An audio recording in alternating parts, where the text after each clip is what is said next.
Due to the social engagement of Councillor Carr, we will begin.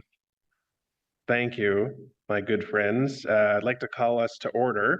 This is, I think, the first ever joint session of the Environment and Climate Change and Emergency Preparedness and Protective Services Committee meeting. So welcome, everyone. I do want to acknowledge that Ottawa is located on the unceded territory of the Algonquin Anishinaabe Nation, whose culture and presence have nurtured and continue to nurture this land. I would like to call upon the committee coordinator to conduct a roll call, please. Testing. Councillor Bradley. Here. Councillor Brown. Here. Councillor Curry. Here. Councillor DeRoche. Here. Councillor Devine. Hello. Councillor Dudas. I'm here. Councillor Johnson. Councillor Kavanaugh. Councillor King. Here. Councillor Luloff. Good morning, Chris. Councillor Plante. Ici. Councillor Tierney.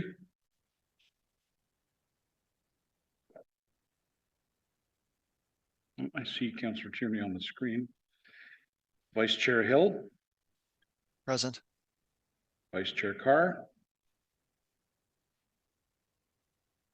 Here. Chair Brockington. And Here. Chair Menard. Present. You have quorum, Mr. Chair. Thank you, Mr. Committee Coordinator. And we recognize Councillor Kavanaugh, who's here as well. And I do believe Councillor Johnson will be participating remotely when she can join us. I'm here. Thank you. Thank you, Councillor Tierney. Excellent. Any declarations of interest for today? Seeing none. We have one item of substance for our agenda today, and that is the idling control bylaw review that our staff have conducted. I would like to recognize the acting general manager of the Emergency Preparedness Protective Services Department, Pierre Poirier, who will present or commence with a few introductory comments. Thank you, Chair. For today, this is a follow-up on committee council direction to review the anti-idling bylaw going back for the 23 to 26 review period. So it's part of their work plan, and they're bringing forward the anti-idling bylaw today. So I'd like to turn it over to Valerie Bietlo. Thank you. And just before you begin, I'll just recognize we do have 5 delegations who've registered, so that we have a staff presentation first. We will receive our delegations, and then we'll take questions from the joint committee. So please proceed. Good morning. Good morning. Thank you, Acting General Manager. Good morning, Chair, Vice Chair, and members of Joint Committee. I'm here this morning with my colleague Matthew Suatak, who is the bylaw review specialist in the Public Policy Development Services, who conducted this bylaw review. We're here today to report on the results of that bylaw review and to present our recommendations for amendments to the city's idling regulations. Specifically, we're recommending updates to the current bylaw to reduce unnecessary idling in the community based on research, engagement, recommendations from Natural Resources Canada, and best practices adopted in other municipalities. Reducing unnecessary idling, even by just a few minutes, can contribute to reducing air pollution and improving air quality. Reducing unnecessary idling also leads to reductions in greenhouse gas emissions, which cause climate change impacts. This goal aligns with the city's climate change master plan and supports Council's priority of creating a greener and more resilient city. Finally, reducing unnecessary idling is also a sound fuel-saving measure, which is good for everyone. I will turn it over to my colleague Matthew to present the results of the review and give you the highlights of our recommendations. Next slide, please. Thank you, Valerie, and good morning to members of Joint Committee. Bonjour aux membres du Comité Joint.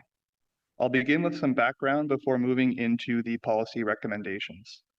The idling control bylaw was first enacted in 2007 to restrict unnecessary idling for the purposes of reducing greenhouse gas emissions and improving local air quality. The 2007 bylaw and the recommendations we're presenting today apply to idling vehicles only. So that means when the vehicle is stationary while the engine is running. None of these regulations apply to vehicles while they are in traffic.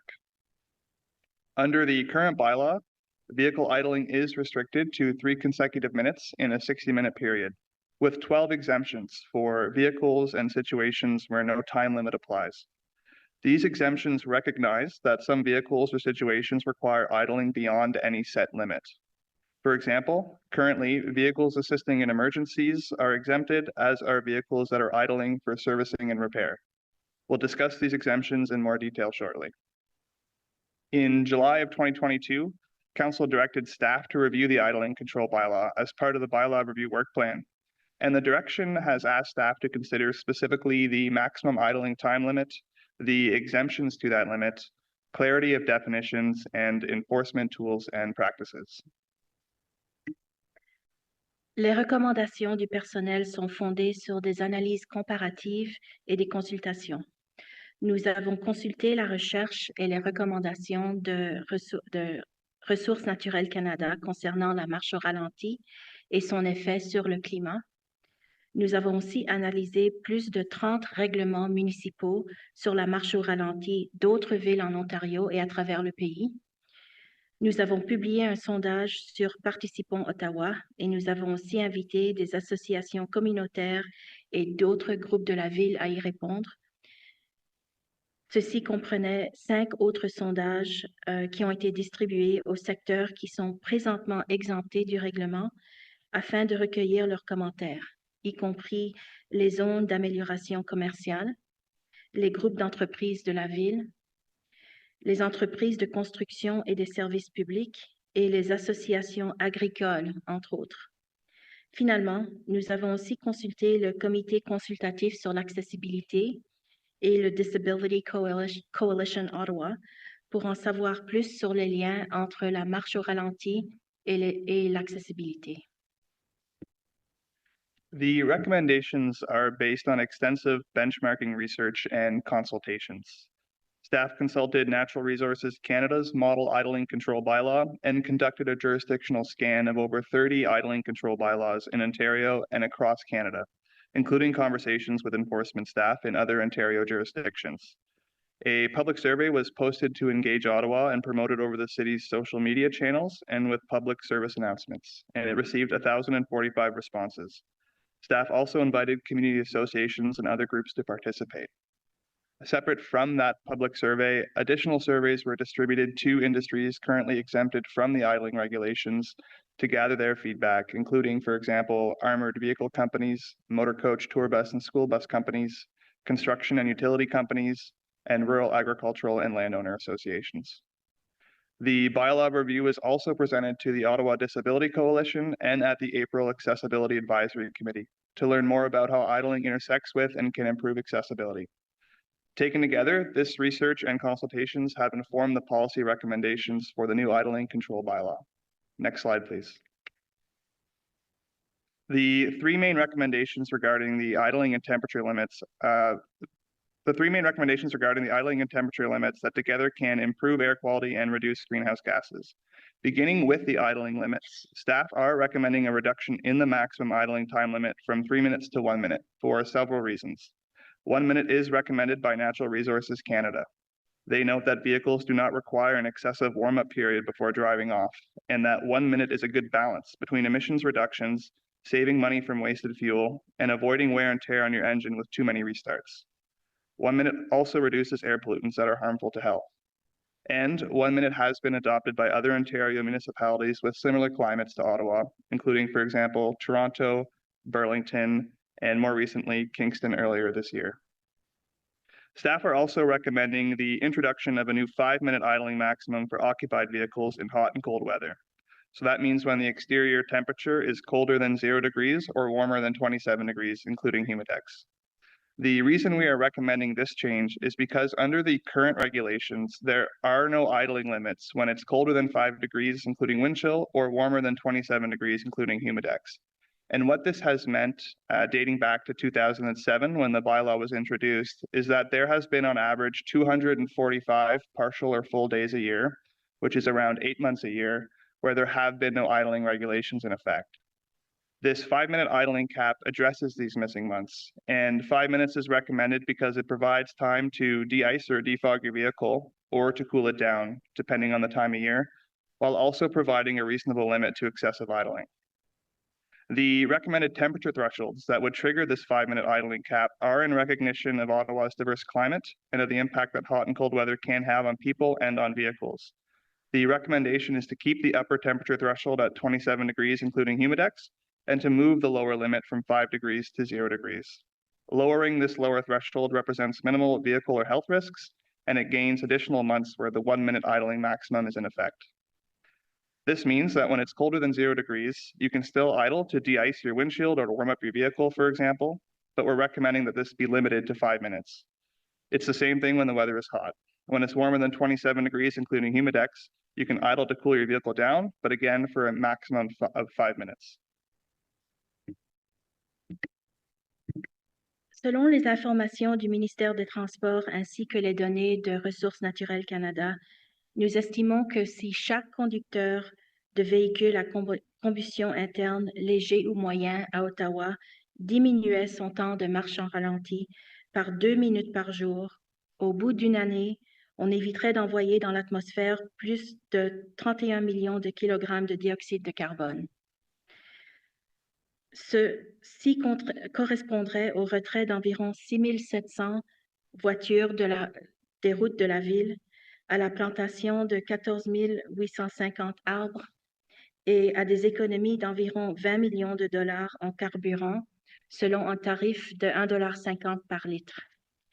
Ces résultats ne sont que des projections, bien évidemment, mais cela démontre ce qui serait possible si chacun diminuait d'un petit peu la marche au ralenti chaque jour. Based on information from the Ministry of Transportation and from calculations from Natural Resources Canada, we estimate that if every driver of light and medium duty internal combustion vehicles in Ottawa were to reduce their daily idling by 2 minutes, so from 3 minutes to 1 minute, for example, over the course of a full year, that would equate to over 31 million kilograms of carbon dioxide removed from the atmosphere. So to contextualize that number, it's equivalent to removing 6,780 cars from city roads. It's equivalent to planting 14,850 trees, or to saving around $20 million in fuel, assuming $1.50 a liter. This is not to say that if these regulations are adopted, that this will be the outcome after the first year. Rather, these estimates are meant to illustrate what a reduction in idling can represent in Ottawa, should drivers reduce their unnecessary idling by just a few minutes. Next slide, please. The current bylaw sets out a number of exemptions. These are vehicles or situations where idling is permitted beyond the recommended maximum limits. Following extensive consultations with impacted industries and with internal and external partners, we are recommending 11 exemptions to the idling time limit. 6 exemptions are recommended to remain the same, including, for example, vehicles that do not pollute while idling, such as electric vehicles, or vehicles that are idling for servicing or repair. We are recommending changes to 4 existing exemptions. For the mobile workshop exemption, we are clarifying the definition to mean when idling is required to operate work equipment that must be powered by the vehicle's engine. And so this includes, for example, concrete mixers, vehicles operating lifts and ramps, or waste collection vehicles operating their hoppers. For the motionless vehicles exemption, we are recommending the addition of drive-throughs to clarify that vehicles are exempt while in those queues. And this is similar to how traffic is included in this exemption for the same reason. We are maintaining the medical letter exemption, and based on advice from the Accessibility Advisory Committee, we are expanding the field of medical professionals able to issue such a letter to beyond only medical doctors because of the difficulty in accessing physicians that some residents are experiencing. And we are removing the broad exemption for the City of Ottawa's vehicle and equipment idling policy because the requirements in the policy now match the bylaw. We are including an exemption for public transit vehicles because they idle for longer periods for mechanical and operational reasons. We are recommending a new exemption for emergency service vehicles while in operation or training activities, except when for the convenience of the operator.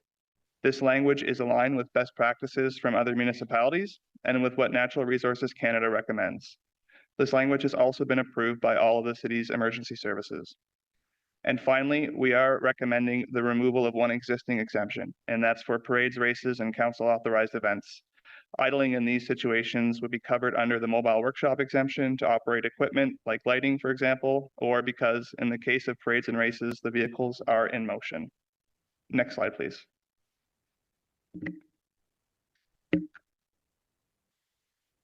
The implementation of these new updated idling provisions would occur with an education and awareness first approach. Throughout the fall and winter, we'll be building information and education campaigns and continuing to raise awareness around the regulations, the harms that unnecessary idling can have on air quality in the community, as well as the impacts on the climate and on the environment. We'll also be preparing information on the fuel savings that reducing unnecessary idling by just a few minutes a day can create. Going forward, enforcement will continue to occur principally on a complaint basis, where residents can contact 311 to lodge a complaint. A progressive enforcement approach will be used, and bylaw and regulatory services staff are here to provide further information if needed. As directed by Council, we have reviewed the enforcement provisions of the bylaw as part of our work. We're recommending two changes to strengthen the available enforcement tools should they be needed.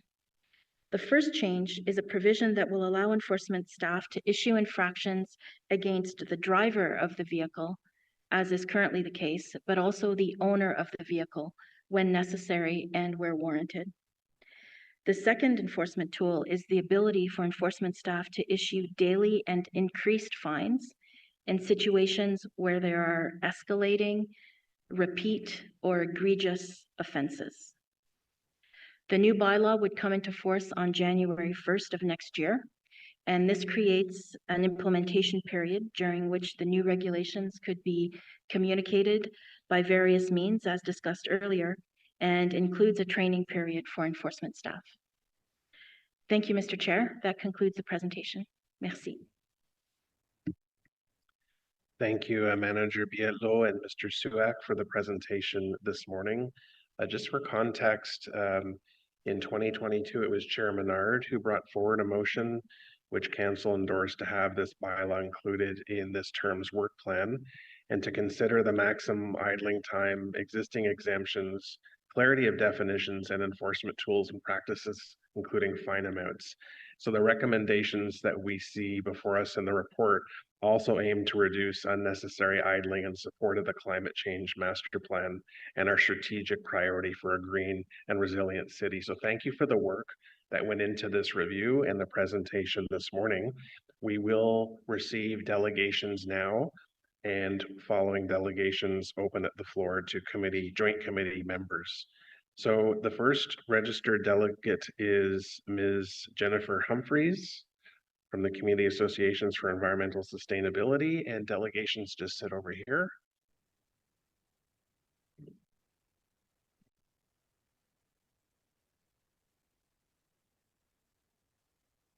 So welcome, Ms. Humphreys. All delegates have up to 5 minutes. So when you get close, I'll give you maybe a 30-second warning, but you have 5 minutes.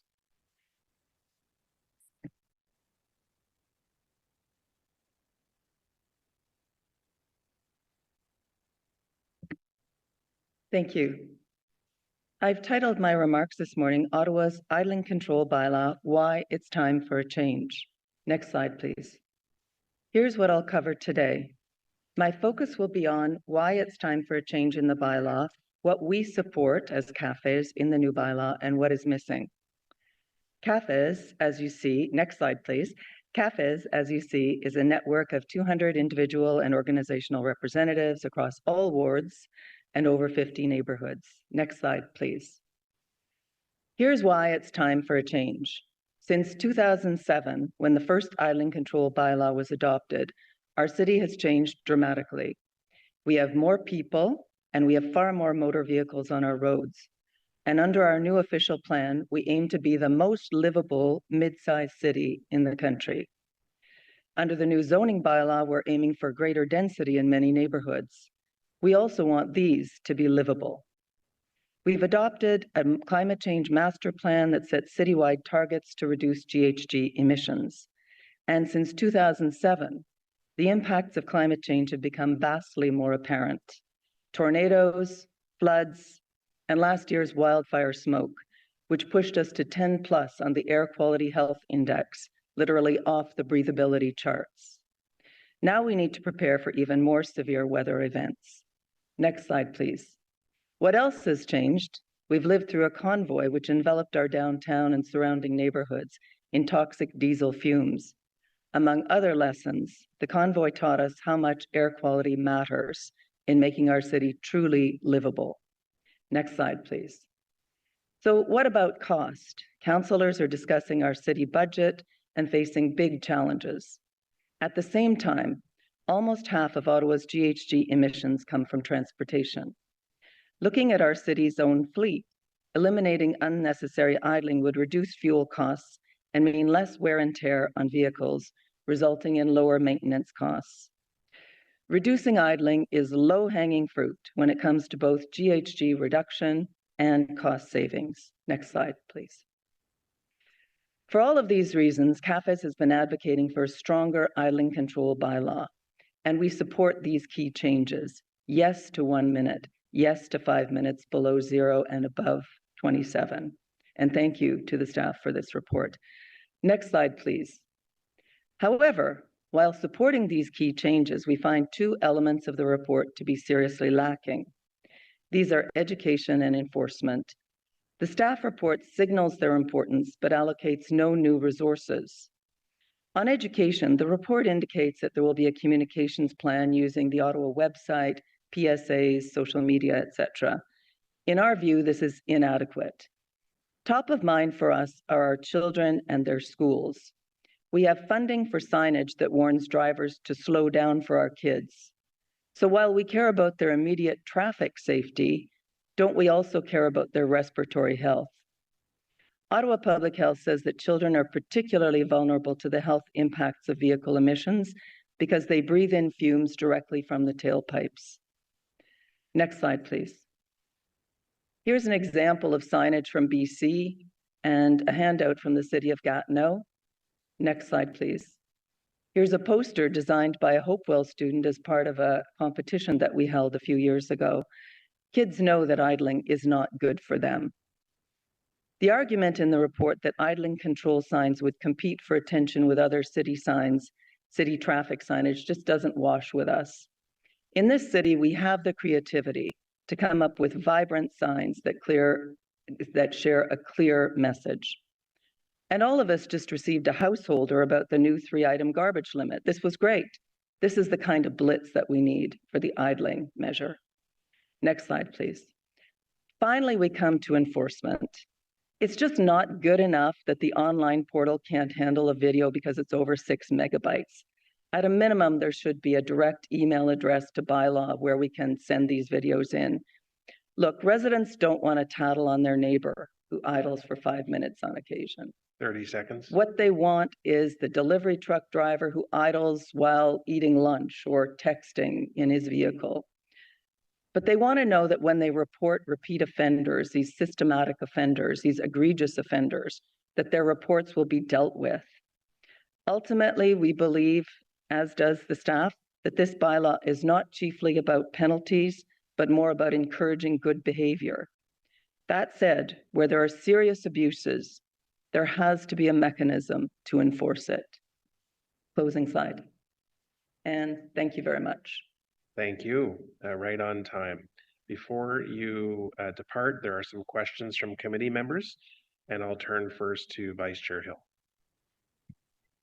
Thank you, Mr. Chair, and thank you, Jennifer, for the presentation. I guess my first question for you, I think my first question is going to be about enforcement. And I think we're going to talk a lot about enforcement today and the balance between what we would like to accomplish and how we're going to get that accomplished. So it appears straight up that bylaw will be hard to enforce. So do you have any further thoughts on that issue? Yeah, and I really do think that enforcement is critical in these, egregious cases, repeat offenders. Neighbors see vehicles, usually trucks. It happens to be construction vehicles, delivery vehicles, just sitting there idling and texting and eating lunch. Often idling in the summer with their windows open when they could very well just turn the car off and sit with the windows wide open. There has to be a mechanism. In New York City in 2019, they implemented an online complaints portal, and those videos that are accepted at 3 minutes and longer. So the technology is out there. Yeah, there may be a cost to that. But look, we're 5 years on. There's got to be a way. There's got to be a way to zip files to send them in. And there has to be somebody in bylaw. We've spoken to, at a certain point, spoken to the bylaw people, and they are interested in enforcing. There are other simple ways, so what I'm saying is residents are keen to participate in this, but they don't want to, tattle on their neighbors. That's not the point.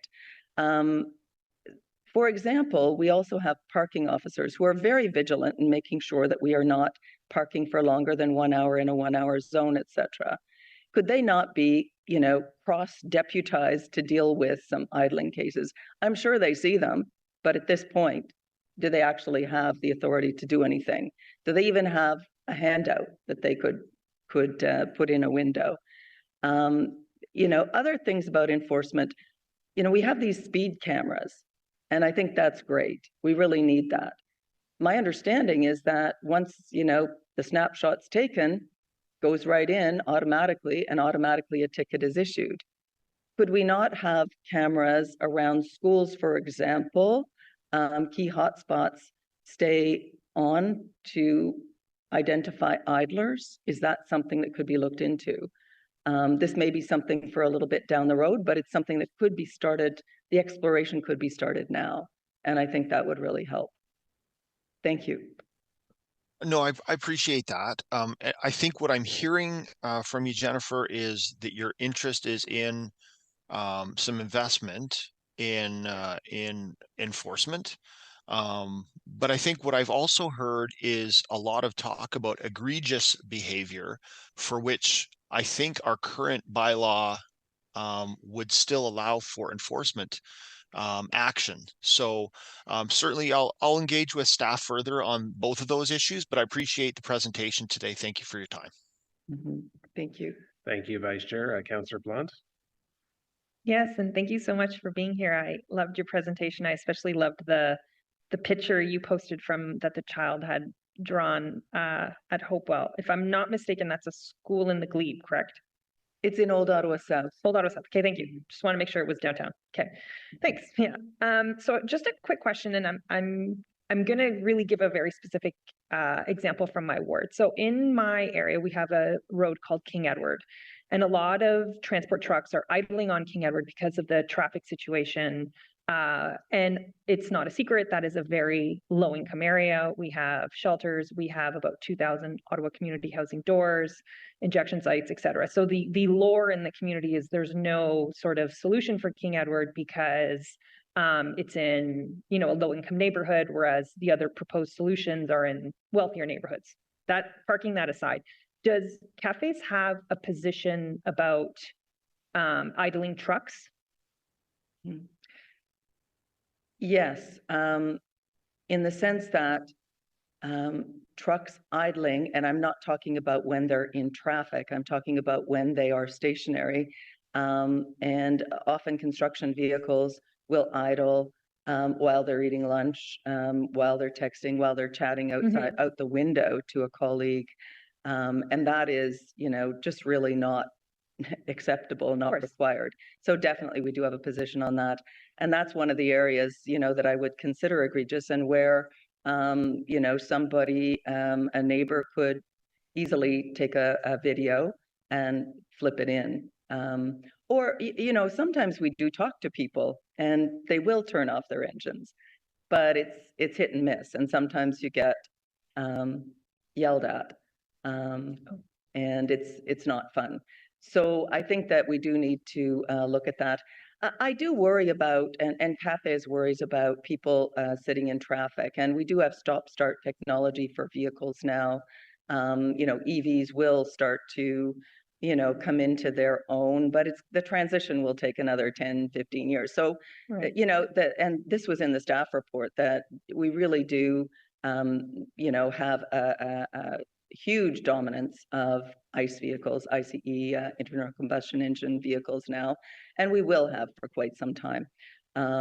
Trucks, you know, I don't know. I mean, I really do think, though, that this is something that the city should look at in terms of if trucks are stuck there and they know they're practically know they're going to be stuck there for 10 minutes, is it possible to turn them off? Another area, by the way, which is somewhat related, and I didn't really get to in my 5 minutes, is diesel buses in schoolyards. And the report states that school boards indicated that diesel buses had to keep on schedule. Diesel is one of the most toxic things that kids can breathe. Yeah, I agree. Schedules are really important. And there may be a little lag time in restarting your engine if you're a diesel bus driver, you know, whatever. But there's a lot of bad chemicals that come out of, you know, gases that come out of these buses. Doesn't it make more sense to just say, look, turn them off when they're not moving? Yeah, parents are going to be informed that there may be a 5-minute lag time in the schedule sometimes because the bus had to be turned off. So I do appreciate the question, and I understand that King Edward is a very serious issue, and I wish I had a better solution, but I really do think it's something that should be looked at by the city. Thank you. Yeah, I'm happy to chat with you guys anytime about it. So, especially some of the socioeconomic demographics in that area. Yeah. Merci. Thank you, Councillor. Councillor Kavanaugh. Thank you very much, Chair. I appreciate your presentation, and reaching kids, I think, is a really good way to do this. And I like the idea of the signage. I'm always giving out those slow down for us signs, and be happy to do it for idling as well. Frankly, I see a lot of parents idling outside of schools. Happens a lot. So you got to get to the kids for sure. No, I appreciate it. It's an education, and we start when they're young. This is weird, but when I was a kid, I remember there was a car that was idling in our schoolyard, and we all went out and pretended we were I Dream of Jeannie, and we played in the smoke because we had no idea it was toxic. Maybe that explains a lot right now. But you know, we had no idea. We've learned a lot. We didn't think it was harmful. So that's it. Anyway, we lots of education, and start with the kids. Thank you. Yeah. Thank you. Thank you, Councillor, and thank you for your delegation this morning. We appreciate it. Thank you. We will continue with our registered delegates, and I'll call upon William Van Geest from Ecology Ottawa.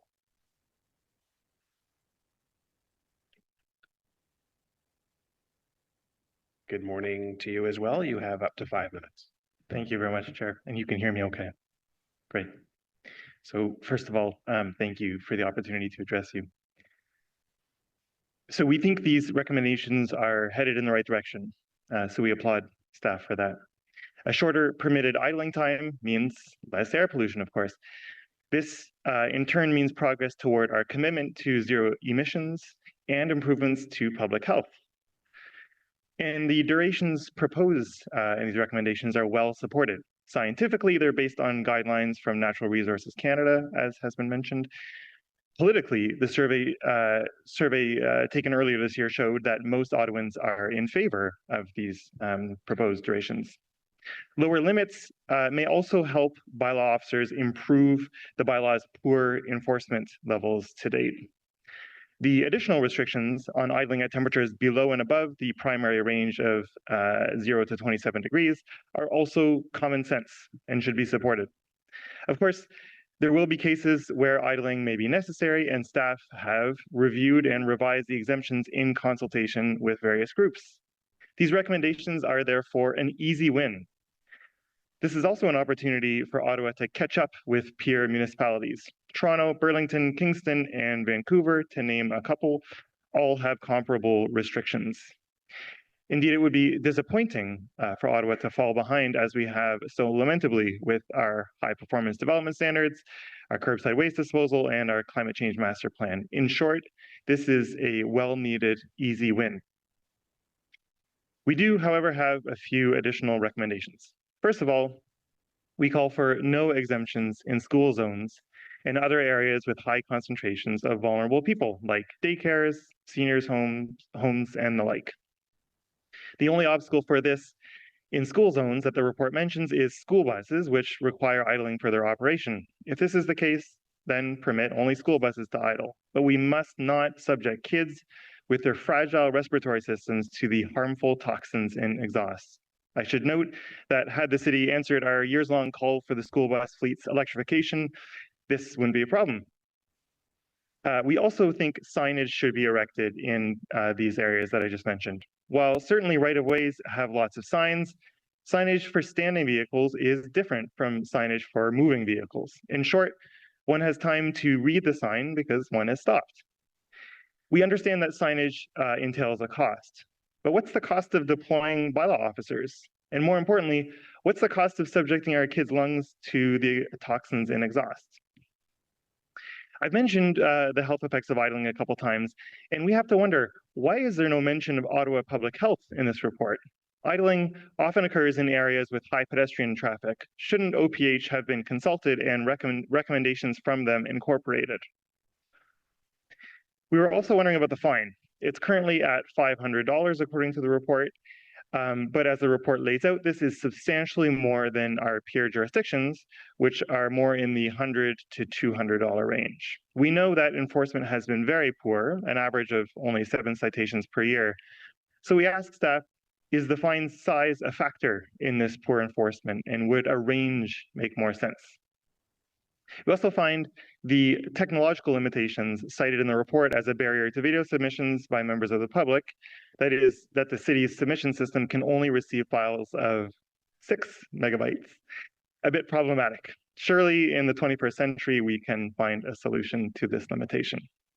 Finally, we believe that enforcement revenues should be directed to the city's efforts on school streets, one of which was piloted in Vanier in Conseillère Plante's ward in February. Not only do school streets go further to protect kids' lungs than the idling bylaw, 1 minute. they keep kids safe from the physical dangers of car traffic. Of course, the Road Safety Action Plan budget would be another worthy recipient of fines. In closing, we urge you to take this easy win and approve these recommendations for our air quality, our emissions commitments, for public health, and even for Ottawans' pocketbooks. Thank you. Thank you for your delegation this morning. I will turn to my colleague, Councillor Plante. Hey, thank you for being here today, and thank you for mentioning our wonderful school street in Vanier. It went really, really well, and we're hoping to bring it back up, by the way, in January. And I would love for you to come see it. It was wonderful. So I'm going to sort of rephrase, I guess, the question I posed to cafes, because I'm on your website right now, and it doesn't look like there's anything on there about the idling of trucks on King Edward past 2014. Now, I could be wrong, by the way. It was just a quick search. What is the Ecologies Ottawa's position on that issue? Because as I was walking this morning, as I was walking to work, I live just off King Edward. There were trucks idling, waiting to get to the Quebec side and vice versa.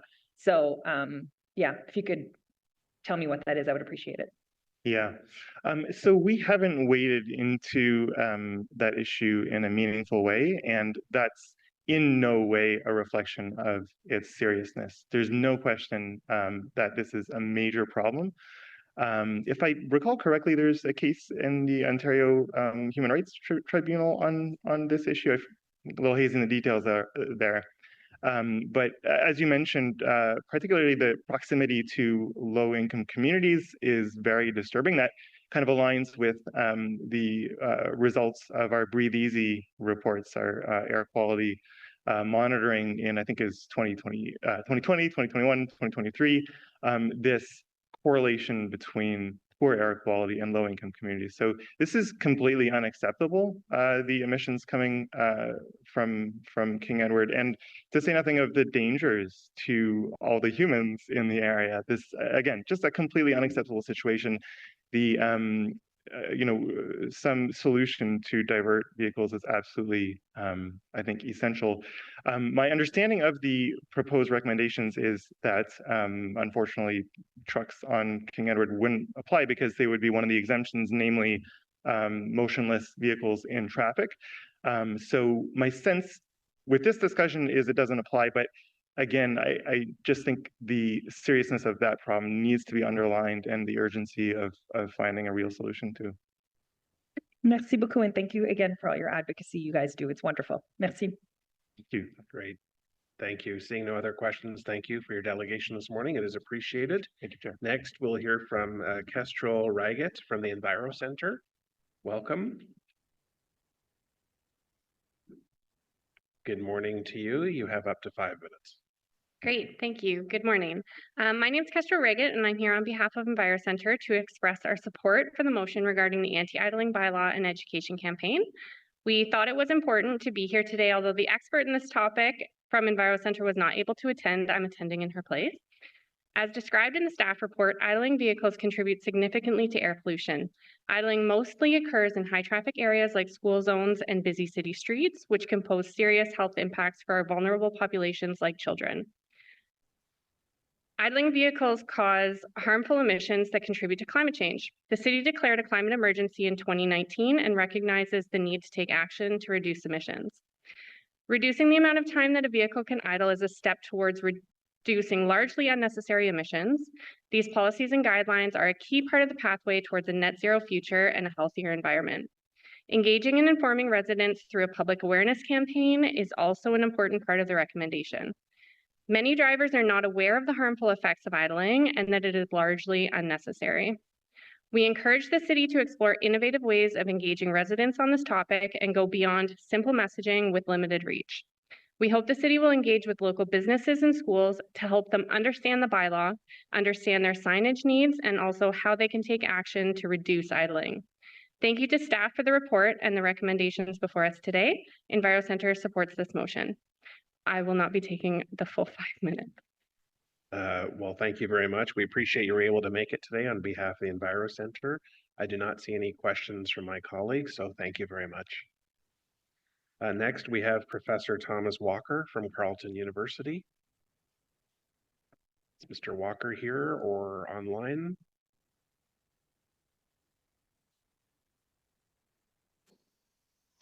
Hello. I see you there. Go ahead, sir. You have up to 5 minutes. Great. Well, thank you, Council, for having me this morning. My name is Dr. Thomas Walker. I'm not speaking here on behalf of Carleton. I'm a professor in the Environmental Engineering Department. Previously, I've worked at NASA's Jet Propulsion Lab on using satellite data to study Earth's air quality and climate change. Here I'm speaking as a concerned citizen and as a bit of a well-informed individual in the field. I've also worked very recently with Ecology Ottawa, so Mr. Van Geest, who spoke earlier, supporting their Breathe Easy campaign. So we helped them kind of source the data and analyze it. So Breathe Easy was a citizen science campaign. This was the third iteration of this, the third summer that they were taking measurements, my first time being involved. But it involved a wide range of volunteers that Ecology Ottawa was excellent in organizing. They took a ton of measurements during the summer. Some of these included those wildfire events where the air turned yellow. But the measurements were taken all across the city. So we planned to capture a wide range of wards, as the map shows here. These aren't the city wards. These are Ottawa neighborhood study boundaries that you're seeing in the black lines. And the data that you're seeing here is really, they're short-term snapshots. So the measurements were 20 minutes at most. And they're snapshots that are meant to kind of show the diversity of air quality across the city. So we do have one provincial long-term monitor in downtown, but the air quality in the city really isn't a monolith. So this is particle matter pollution. And basically anything above a 10 on this scale, so everything that you see in red or orange is higher than it should be. We saw plenty of exceedance, times where the 20-minute average was exceeding what the daily average should be in last summer. And that's excluding the wildfires.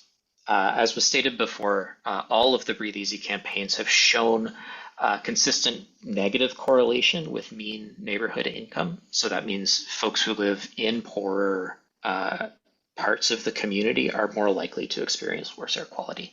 Next slide, please.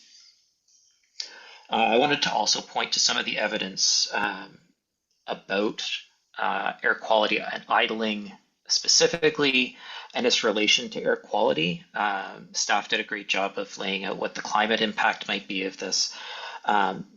This is a study that was done in Toronto, and picking out exactly what's the air quality impact of idling is very difficult because you're looking for quite a small signal on top of a lot of other things that can vary. So usually it's with paired studies where you're looking at measurements that were close to a situation where there was idling compared to measurements where there wasn't. So for example, this is looking at near construction sites in the red box and then more distant from construction sites. This study concluded that there was about a 2 milligram per cubic meter increase in particle matter near those construction sites due to the presence of more diesel vehicles, due to the presence of more idling vehicles. And that's, for Toronto, a 2 milligram per cubic meter increase in particle matter is about 40% more than you would expect on average. So it's a very large increase. Next slide, please. 1 minute. Thank you. Our Breathe Easy set data showed a similar cycle, where here you can see this is some data from Elmwood School where we took a longer time period, a couple of weeks, and averaging the data over the course of the day. You can see this kind of morning peak that would be associated with traffic. So it's associated with this one is a bit harder to point specifically to idling because it includes all traffic. However, some of this bump in the morning time would be due to those vehicles. So again, I'm speaking in support of the motion. There's lots of data here, but I'll close my remarks there and I'd be happy to take any more questions from council. Thank you so much. Thank you, Professor. The data is certainly fascinating. Thank you for presenting that this morning. Question from my colleague, Councillor Plant. Thank you so much, Professor Walker.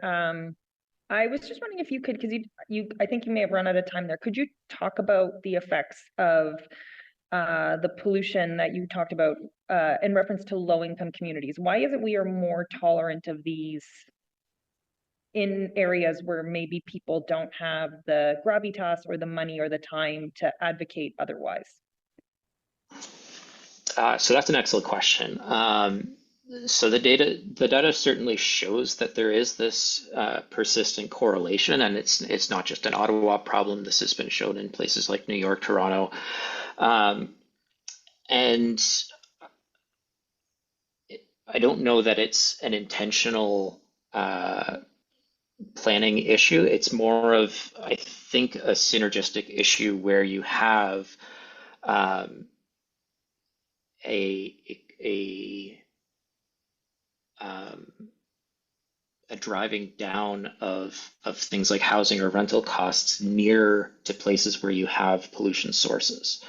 So things like if you have a busy street like King Edward or proximity to the highway, those communities become less favorable for high-priced housing. And so over time, this builds up a lower income community in that area. I'm not an expert on housing, obviously, but I would surmise that is somewhat the reason. It's very difficult then to address that issue. But I think the direction that this motion is taking in terms of its approach, increasing enforcement is an excellent idea.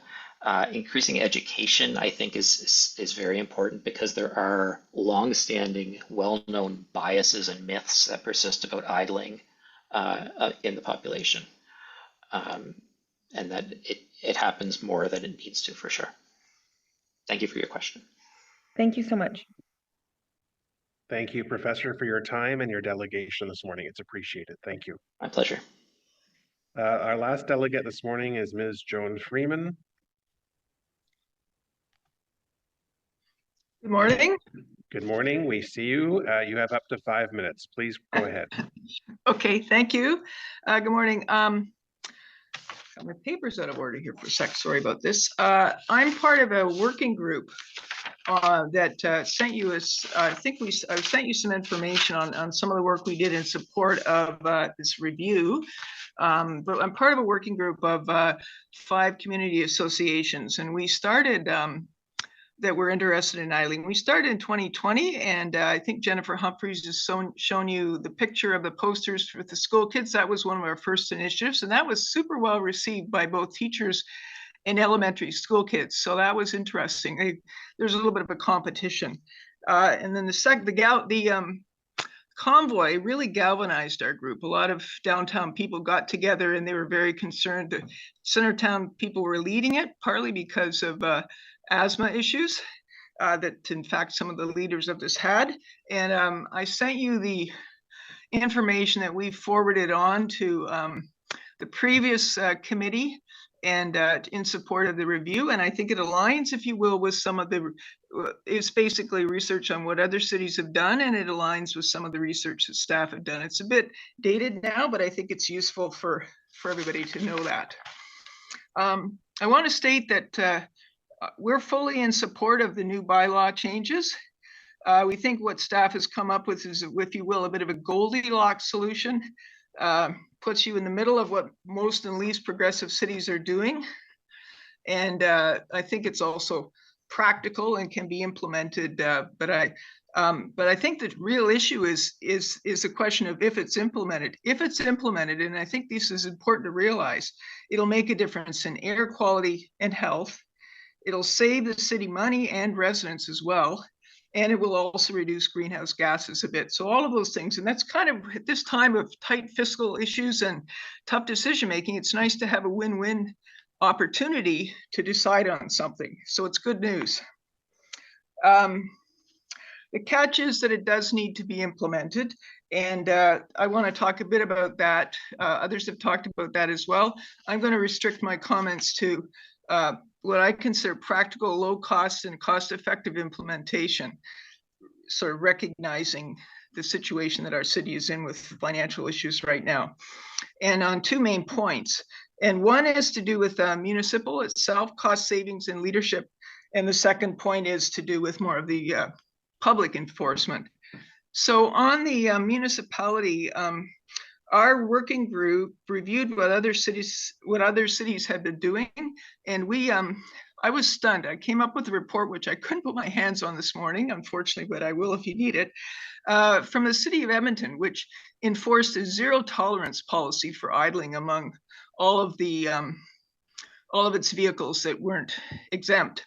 And they saved millions and millions of dollars. So that was pretty amazing. I didn't realize it would be that much.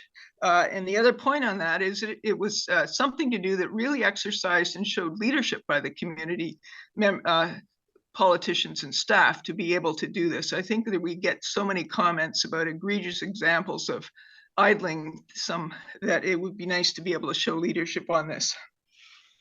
So I think if Ottawa worked towards zero tolerance like Edmonton, it would be a terrific way to save a lot of money, which we need, or save millions, not, save some money, and also it would show some leadership. The second point is public enforcement. I think what's been talked about by Jennifer Humphreys and others, public education is essential and a good idea. There are some other low-cost effective means that other cities have done, and they do require to a degree some technical improvements, but some of these are pretty easy fixes. For example, you could put cameras in hotspots around schools, hospitals, event areas, sort of like you have cameras for speeding now. And this is all automated, so they're installed, and the amount of money you revenue create from that would more than cover the cost of installing them. Another example would be public reporting, which New York has done, which I think has been talked about, where the public takes pictures and uploads them. And again, I think the solutions to this, or the way to do this, aren't very difficult. New York has generated a lot of money out of this, and people actually get a little bit of financial reward for doing it. So I just wanted to point a few of these out. I do support this. We support it, and I want to thank you and hope that this goes forward. It's a great initiative and something that's positive. Great. Well, thank you very much for your delegation. There is a colleague who would like to ask a question, and I'll recognize Chair Menard. Thank you very much, Chair. Joan, I just wanted to say thank you to you and your group for all the work you put in and the care you've shown for residents, and especially who this will affect most, which is our kids. So thank you for that work that you've done. That's it for me, Chair. Thank you very much, and all the best. Thank you, Chair Menard. Ms. Freeman, I have a question for you, if I may. You'd referenced the city of Edmonton. Was there a report that was provided after their zero enforcement idling bylaw had been implemented, and they were able to measure? You'd referenced money saved, or was that anticipated money saved when they were considering their changes? That's a great question. And I have to admit that I found this in 2022, and I went through all my files and can't find it this morning and did a quick Google search. But if this, I believe it was after the fact, but you know, that was 2 years ago now. If this would be useful, I'm happy to dig it up for you, but it may take me a little bit of time and forward it to you, but may take me a little bit of time to do it in another cup of coffee. Well, thank you. I don't want to put any undue hardship on you, but if it passes your desk again, I'd love to see it. So thank you. Okay, great. I just sent it to you or to all of the committee? Well, I'll take it, and if I have any colleagues who are interested, I'm happy to share it with anyone. Thank you very much. Thanks. Thank you. That concludes our delegates this morning, and colleagues, I'll just draw to your attention that we did receive some written correspondence on this subject as well, and that is in the shared drive for your review. Okay, questions for staff? Open the floor up. Councillor King.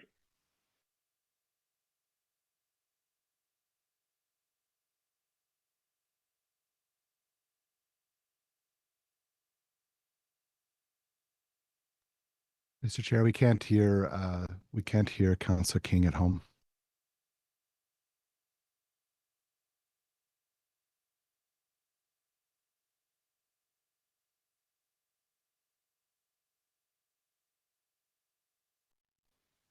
For those on.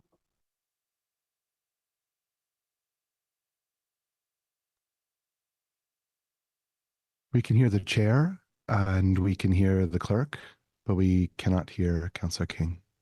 Okay. Maybe I'll ask you. I'll just test mine. Can you hear that, Councillor? Yes, we can, Councillor. Okay. Councillor King, do you just want to try again? And sure. Can you hear me now? Hey, yeah, we can. Okay, that's better.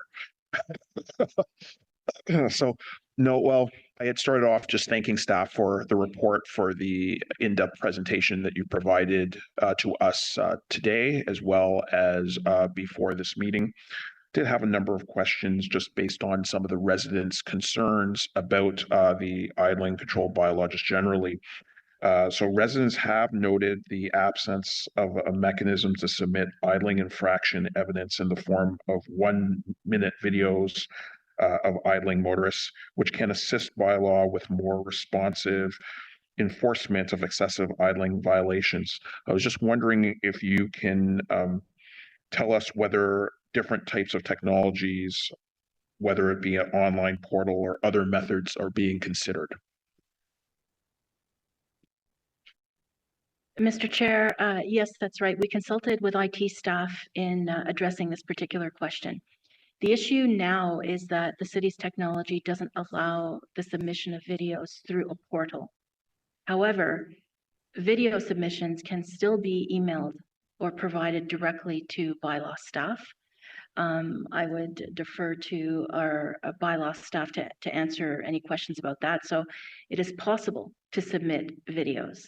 It is currently not possible to submit them through a handy dandy portal, but we are continuing discussions with IT staff on that. Okay, so then would we get a indication of an expected time that that technology would be made available? I don't have an answer for you today, Mr. Chair, but it's certainly something that we can communicate again with IT about and then share the information we get. Okay, I'm also pleased that there's a focus on education. I think that's something that we heard very clearly from residents as well, that they felt that the previous anti-idling education campaign was not long enough or repeated often enough to be effective. My understanding is that a member, I think it's probably Chair Menard, will be looking at potentially a direction around more education, but obviously ongoing educational and promotional campaigns would be beneficial.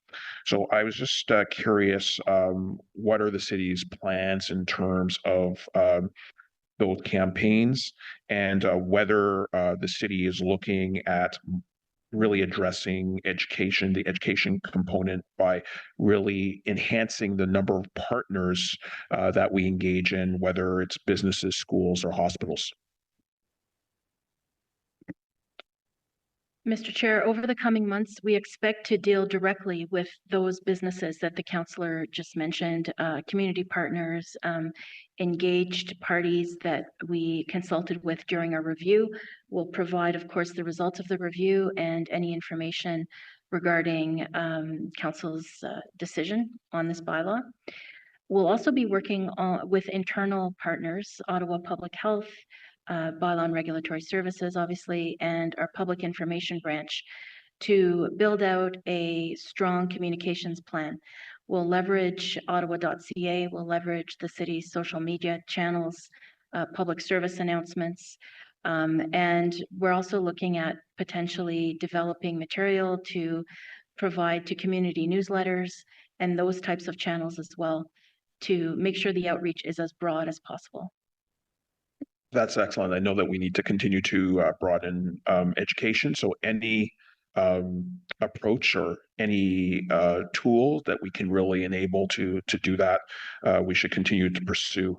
I'll be supporting this change to our bylaw. I think when it's compared to our current bylaw, the proposed new bylaw really does bring us in line with best practices as recommended by Natural Resources Canada and adopted by other major cities. And I think it also sends a clear message that Ottawa is serious about improving our air quality and reducing our carbon footprint. We heard about challenges in neighborhoods that have low income prevalence. I think that should be an area of focus as well. I share neighborhoods. I know the challenge with King Edward in Rideau Vanier. In Rideau Rockcliffe, we have a highway that borders a low-income prevalent neighborhood in Overbrook. So these are always concerns, and I think that we need to really think hard as to how we can always strengthen these types of initiatives to improve quality of life, especially for residents that face the most challenges in our city. But I really want to thank you for the work. Thank you, Chair. Thank you, Councillor, for those comments and questions. Councillor Brown, you're next. Thank you very much, Mr. Chair, and thank you to staff and the delegates for their presentations. I'm not sure if my question should be directed to Valerie or another member of the team who might be in the room, Mr. Chair. But my first question is it correct that the emissions calculated and provided in the presentation is the maximum potential benefit from the bylaw change and not what staff have been able to empirically prove or demonstrate? Thank you, Mr. Chair. The estimates are based off if every driver in the city were to reduce their daily idling by 2 minutes over the course of a year. So it would be considered best case. Okay, thank you very much. And do we know on an annual basis how many emissions are produced by bylaw's fleet of vehicles when responding to service calls like this? Mr. Chair, thank you, Councillor, for the question. I can say that about 90%, maybe even a little bit higher, of bylaw's current fleet is hybrid or fully electric vehicles. So the impact on the environment would be very low. All right, thank you, Roger. And at what speed does a hybrid vehicle's electric engine turn off and the internal combustion engine turn on?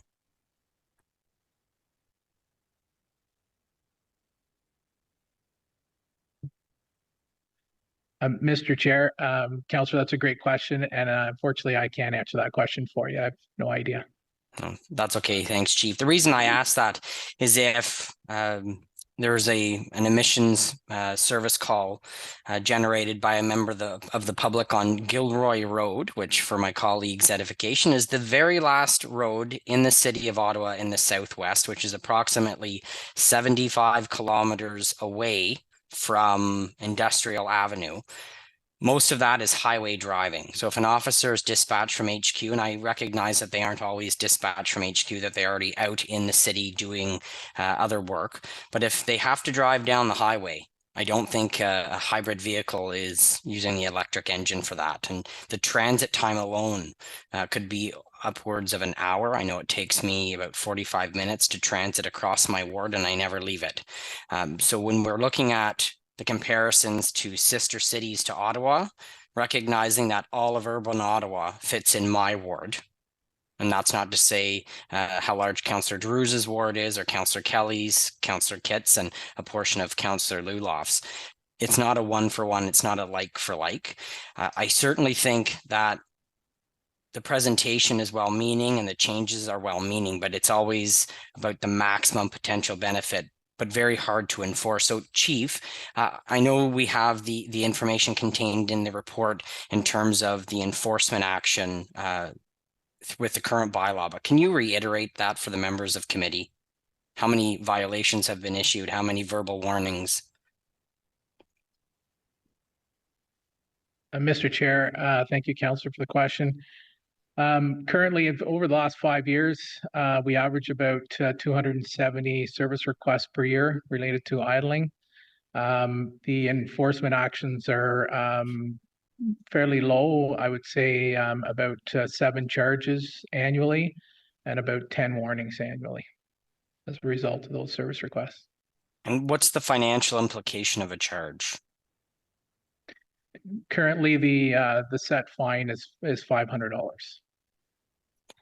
And so, I mean, and based on that information and what's contained in the report, about 6% of the requests made to the city are actually result in either a warning or an infraction notice.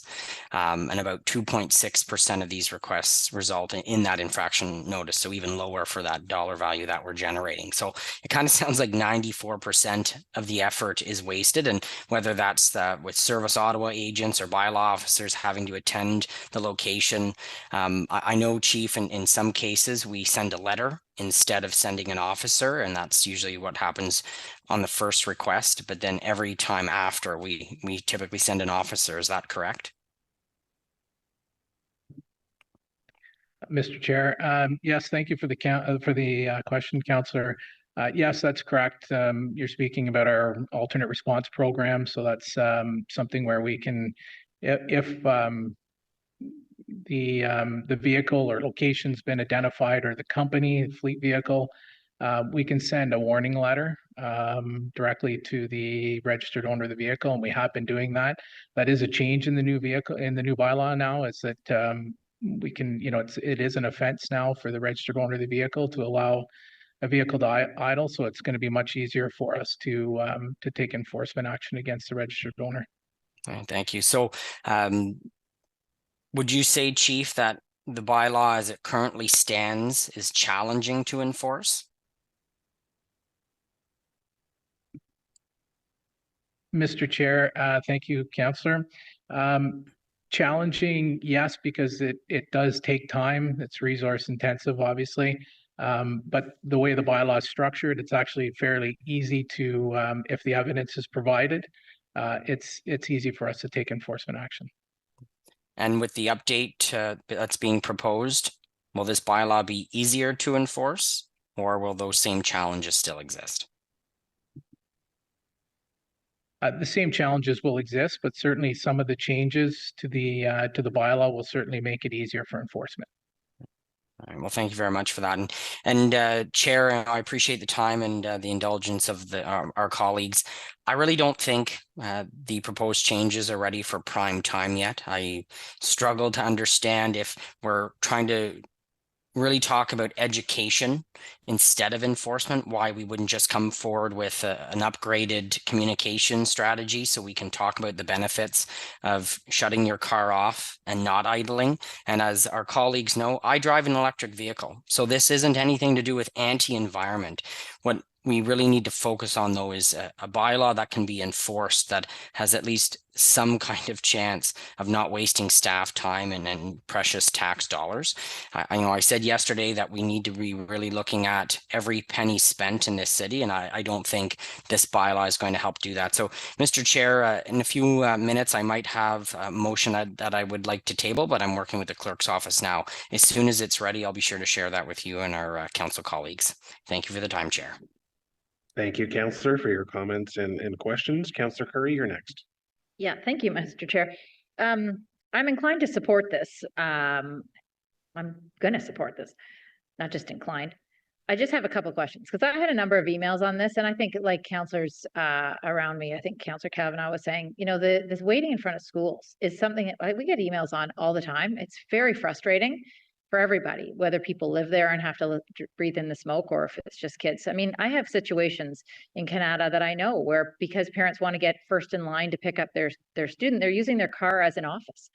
And they're on their hotspot and they've got their computer set up and they're taking their calls and working in their car so that they can get first in line to pick up their child. So I think an education campaign is absolutely fundamental. But I had some really good feedback from Canada residents, and I want to just go through some of the questions I had. I did in the briefing, but I think it'd be helpful for others to hear the answers as well. So one of the questions that came to me was, what about freezing rain? And I know we've talked a little bit about that. So, we get a lot of freezing rain in Ottawa. That's at a temperature of 0, 1 degree, -1. What would happen when we have a freezing rain advisory warning? The entire city, city staff have sent out warnings to people. People are having their car idling for longer, trying to get the ice off their windshield. They come out from work, right? They've got an inch of thick ice on their windshield. What would happen in that situation? Mr. Chair, thank you, Councillor. Great question. Officers always have enforcement discretion, and in situations like this where we know that ice is forming on the windshield, officers would use discretion in this case and would allow the vehicle to idle to ensure the safety of the vehicle and for the drivers and occupants of the vehicle. Great, thank you for that. I think that will be very important, right? The training of your officers in terms of discretion will be important. And that leads me to the next example where residents are writing in and saying, what about a situation where someone is coming out of a hospital, they've just had chemo, they're supposed to get into a warm environment, it's -30 in Ottawa, that their relative is sitting in the car, has to keep the car warm for them. So this is a medical need or any, that's just the specific example I was given, but what would happen in that situation?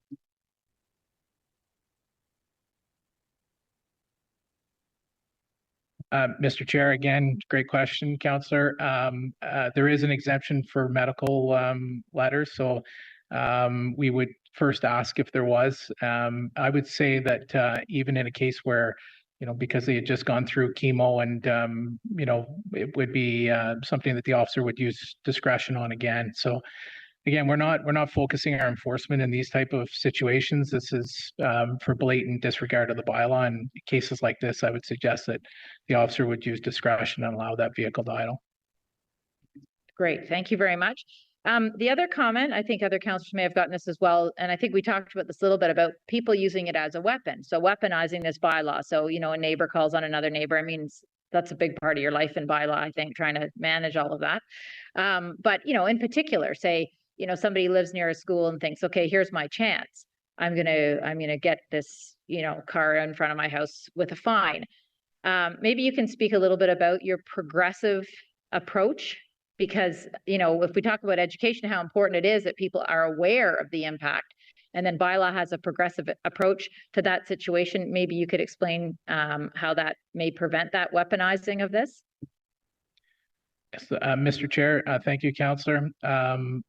Yes, progressive enforcement model for most of our bylaws, we always have a three-step approach. So first, we either a written warning is left in the mailbox, or we speak to the owner of the vehicle or the occupant of the vehicle. Second offense would be a written warning, and third offense could result in a charge. I would also offer that, you know, we're obviously involved in many of these situations where neighbors are complaining against neighbors, and our officers are trained to recognize situations like that.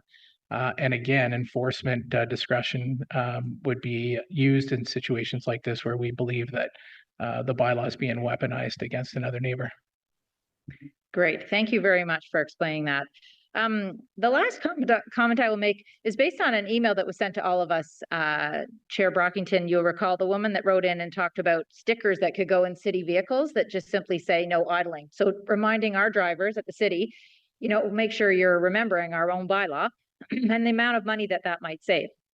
So, you know, that alone, you know, I understand this is more of an education campaign, and I think that will be helpful. I remember when this first came out in Ottawa, and I actually thought about this. Oh yeah, I guess I don't need to be idling. Why am I idling? I could turn my car off. I think this will further enhance that. And then for our own vehicles to remind drivers, if there were a sticker or even just consistent reminders, that would save the city quite a lot of money just in gas alone. So I don't see that there's, I mean, I understand some of the concerns and, you know, the difficulty in enforcing this bylaw, but I don't think any of that is as important as making sure we are in line with other cities, and I think doing the right thing. So I'll be supporting this. Thank you. Thank you, Councillor Curry. Councillor Luloff, you were on my list next. You dropped off. You came back on. I'm going to recognize you now and then continue with the order that we have. So, Councillor Luloff. Thanks, Chair. The reasons for this bylaw are sound. There's really no doubt about that. Idling is deleterious to our health. It's a nuisance, and it's costly in so many ways. And I would love to eliminate unnecessary idling. It drives me nuts. It's bad for our kids and it's bad for our environment. But this bylaw is not truly enforceable. And even in the cases that it is, it'll be spotty at best because it will be complaint-based and subject to officer availability. You know, our bylaw team can't even respond to a noise complaint while it's ongoing. How do we think that they're going to be able to get to an idling vehicle within a minute, let alone the current 5? Chief Chapman just told us that 7 charges and 10 warnings is the best that we can do in 5 years.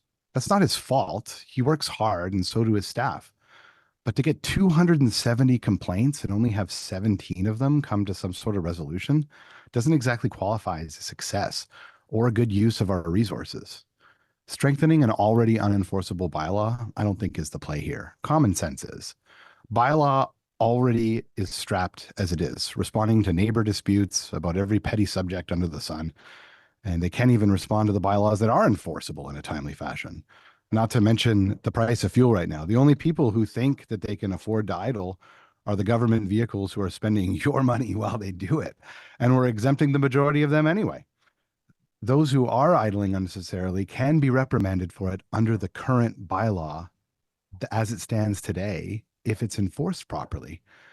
You know, I do have some suggestions for cutting down on idling here in the East End and across the city, like engage in an information campaign immediately.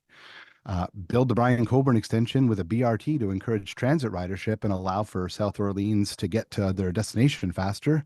A lot of people sitting in traffic, burning fossil fuels. Animate the Chapel Hill Park and Ride and shuttle people to the LRT. Fix the bus system and build confidence so less cars are sitting in traffic. And put in anti-idling devices on city vehicles. Right now, while we discuss this matter, there are people waiting for a bus that won't come, people worrying about how they're going to afford their next hydro bill, people tripping on broken sidewalks in Cumberland Village. Someone's driving around with an air tag under their bumper and they'll wake up in the morning without the vehicle that they used to get their kids to daycare. And some poor soul is probably lying on the street in center town or in Byward Market, suffering from mental health issues. We can't balance our budget without tax hikes this year, and we're not building enough homes to meet demand in our city. But that's not what we're discussing here today. That's not how we're spending our time. We need to get our priorities straight. This is an important issue. Please don't get me wrong, but our city is in cardiac arrest, and we have it sitting in the barber's chair for a nice haircut. It's going to look good, but it's not going to solve the real problems that we have. Thanks. Thank you, Councillor, for that. Chair Menard, you are next. Thank you very much, Chair. I just wanted to ask staff about why the existing bylaw needs updating and some of the process that you went through to do that. So I'll take you through a couple of scenarios.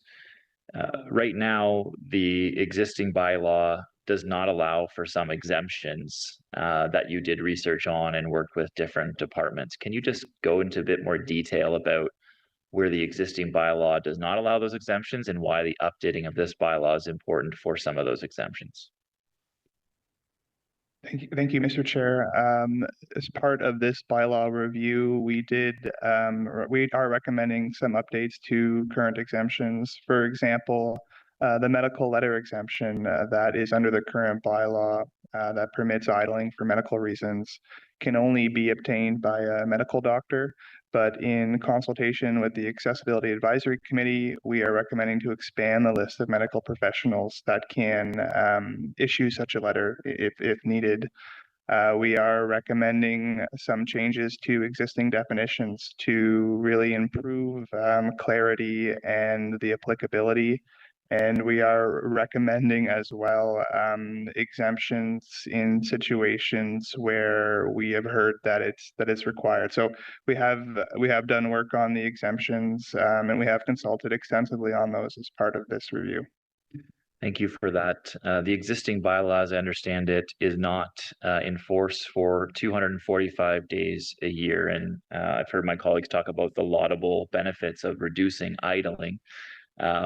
I'm wondering, does the updated bylaw then ensure that there is a bylaw in place for the majority of the calendar year?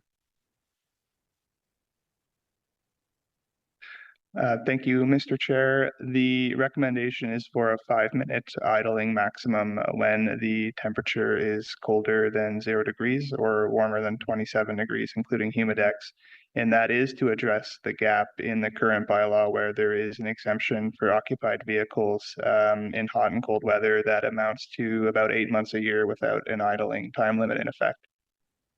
Okay, thank you for that. And we've heard some comments around the potential cost to enforce or the cost to the city. Is it true that Ottawa will have a larger cost as a result of the updated bylaw, or are there savings that come to both residents and the city when it comes to our fleet savings and the gas savings that we've been seeing as a result of the idling restrictions that are in existence now and will be further recommended as part of the new bylaw? Mr. Chair, part of our information campaign will be including information to build awareness around cost savings that reducing idling even just a little bit every day can achieve. In terms of overall cost savings to the city, we know that our work aligns with the green fleet strategy that's being worked on and will be brought forward later this fall to not only green the city's fleets, but also provide better information and education to corporate drivers around reducing unnecessary idling. In terms of costs of application, implementation, and enforcement, I would defer to Chief Chapman. Yeah, maybe Chief Chapman, I'll jump onto that question or add onto that question, because I had understood that this will be enforced within the existing complement of bylaw officers, that there's not reallocation happening in that regard. And I just want to get confirmation on that. Mr. Chair, Councillor, thank you for the question. Yes, that's correct. It'll be within existing resources. Okay, thank you for that. And just finally, I agree with colleagues that a lot of this is about education. The alternative, though, is having the old bylaw, which needs significant updating and doesn't include these new exemptions staff have come forward with, or having no bylaw whatsoever, which also doesn't help with education or any type of discussion about the issue publicly. So I guess would staff agree that a lot of this is education, and that we as a municipality have that as part of our plan going forward with OPH and others, and to that point I'll likely put a direction to staff after I hear back from staff on this question. Mr. Chair, yes, our policy approach when we were directed to review this bylaw by council was to review all of the components of the bylaw thoroughly, and based on evidence, input, and research, recommend updates to it. As the councillor said, it hasn't been updated since 2007. There are definitely two components to what we're recommending today: the information and education piece, and then the corresponding updates in regulations. Part of what we're trying to achieve is to update council's standards so that hopefully drivers will choose to reduce their idling, their unnecessary idling where possible. We hope to bring people into compliance. We hope people will follow suit. But on the other end of the spectrum, we have improved the enforcement tools a little bit so that where enforcement is required and warranted, there are additional tools for our bylaw staff as well. I've also heard that, this bylaw is kind of reactive. I think a lot of our bylaws are reactive. It's when, somebody calls and alerts to an issue. You can't be everywhere every time. So I'm going to put a direction to staff along my colleagues' comments about education, because I agree that that is probably the most important thing with this as well. So the direction is that the General Manager of Emergency and Protective Services Department work with the Public Works Department to have signs installed urging drivers to be mindful of unnecessary idling below the 16 8x4 existing unsigned parking regulation information signs located along high volume corridors across the city, with a one-time total production installation cost of $6,000 to be funded within existing departmental budgets. Thank you, Chair. And just on that note, have staff comment on that direction, please. Thank you, Chair. The department does take the direction and is able to find the funds within the direction that's being provided. Okay, thank you. And that's no further comments, questions? Okay. Vice Chair Carr, you're next. Thank you very much, Chair. Thank you for this presentation. I've read the report, listened to the questions and the delegations. I'll be supporting this bylaw, and I would encourage my colleagues to do the same.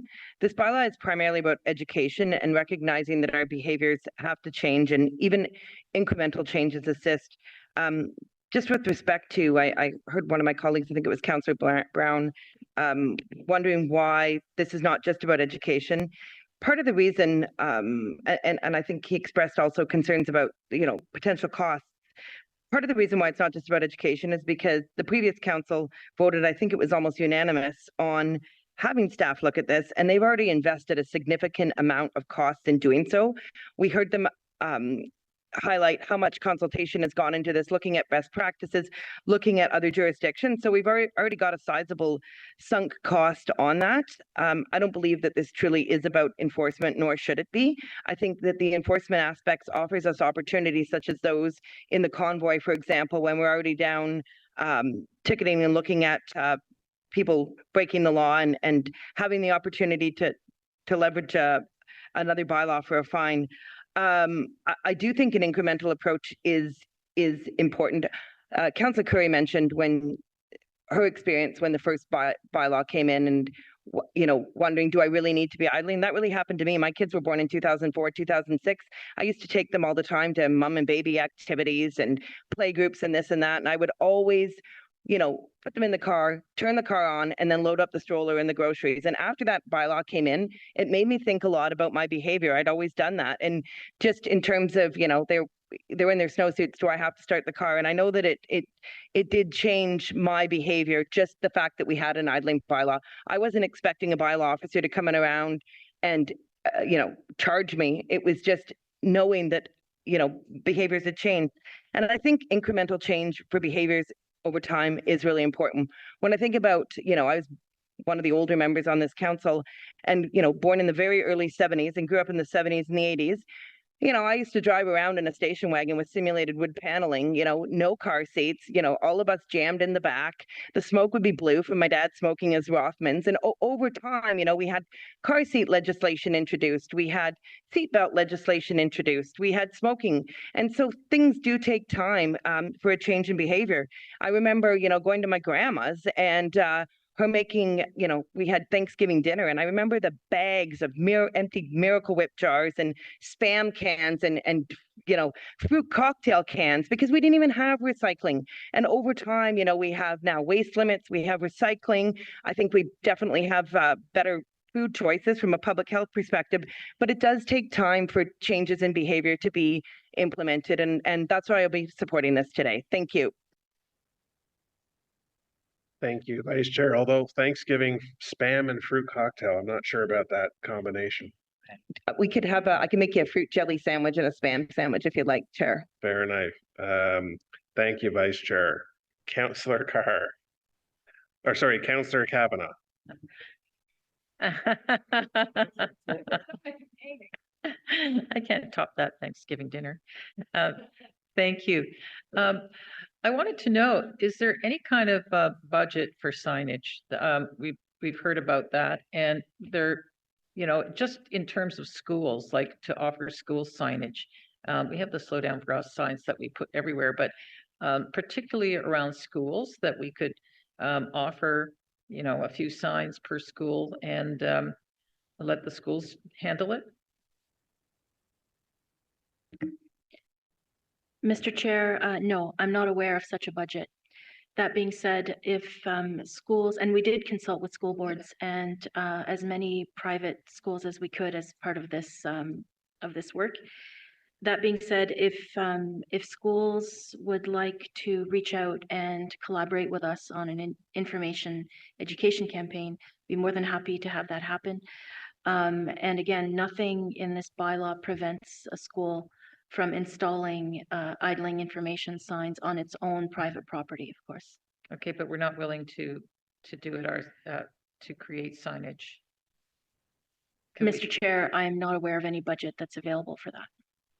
Could that be looked into just to see what a cost is? Because we do the Slow Down for Us signs, very popular, but this is pretty targeted, so it's not as big. This is around schools only, and this is an area that we're trying to educate people, and I think it would have a direct impact. Surely it can come out of an education budget. Can that be looked into? Can you just clarify, are you implying a metal sign on a metal post or No, the like chloroplast? the chloroplast signage, like we have, identical to the Slow Down for Right. Us, to distribute. If we're doing education material, this is where people are. Putting it on a flyer inside the schools, they're not going to see it. So could that be looked into? Mr. Chair, we can take that back and do an assessment on the costs. Okay, thank you. All right, thank you. I was going to say trustee, Councillor Kavanaugh. Councillor Devine had fallen off. I'm going to recognize him next. So Councillor Devine. Thank you, Chair. Thank you, staff, for the presentation. So I am certainly supportive of the bylaw change because I do support its environmental objectives, because they are absolutely important. And yes, as my colleague said previously, our city is facing many severe challenges, and I agree with his metaphor that our city is in cardiac arrest. To use another medical diagnosis, you could say that our city is experiencing severe acute asphyxiation. You can either look at that as a metaphor, or you can look at that as a current state of affairs that this bylaw change is seeking to address. But I do recognize that there are certainly challenges in the implementation and enforcement of this bylaw. But I also appreciate that the changes recommended in this bylaw are based on well-founded research and established best practice in cities like Toronto and Burlington and Kitchener. So we heard yesterday from OC Transpo General Manager Emil Carr that every dollar counts. and that we are willing to go to great lengths to find those savings.